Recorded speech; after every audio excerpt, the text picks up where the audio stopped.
இப்படி ஓரளவுக்கு மந்த சைஸ்க்கு கட் பண்ணியிருக்கேன். பேட்டர் ரெடி பண்ணியிருக்கேன்.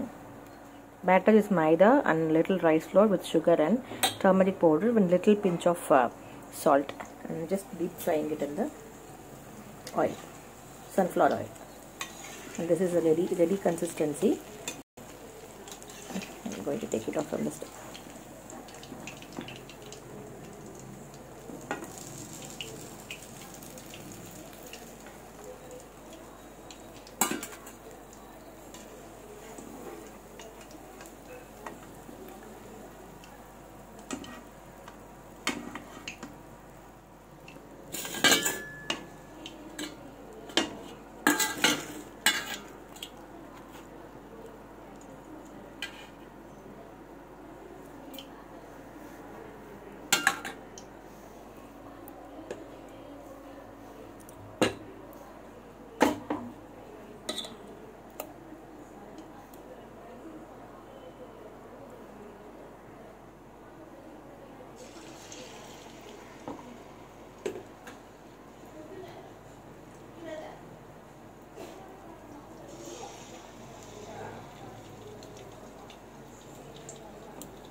இது கேரளா பழம்பொரின்னு சொல்லுவாங்க, ரொம்ப ஃபேமஸ். இது கூட வந்து நீங்கள் ஸ்டஃபிங்கும் பட்னி யூஸ் பண்ணலாம், பட் அதெல்லாம் எனக்கு வராது.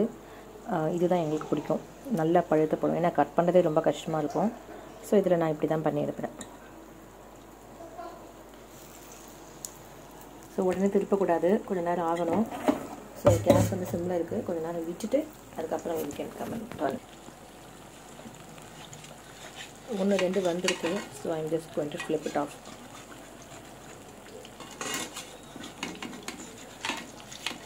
மாவு கரெக்டாக இருக்குதுன்னு தெரியறதுக்கு என்னென்னா, ஃபஸ்ட்டு வந்து ஒட்டாமல் வந்துச்சுன்னா மாவு கன்சிஸ்டன்சி கரெக்டாக இருக்குதுன்னு அர்த்தம்.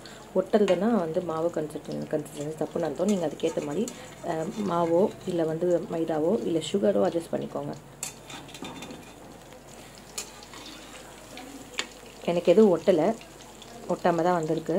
பட் இது ஒன்றுக்குள்ளே ஒன்று போடும்போது ஒட்ட தான் செய்யும். அதை நம்ம பிரித்து விட்டுக்கலாம், கொஞ்சம் பாயில் உடனே பிரிஞ்சிடும். That's it.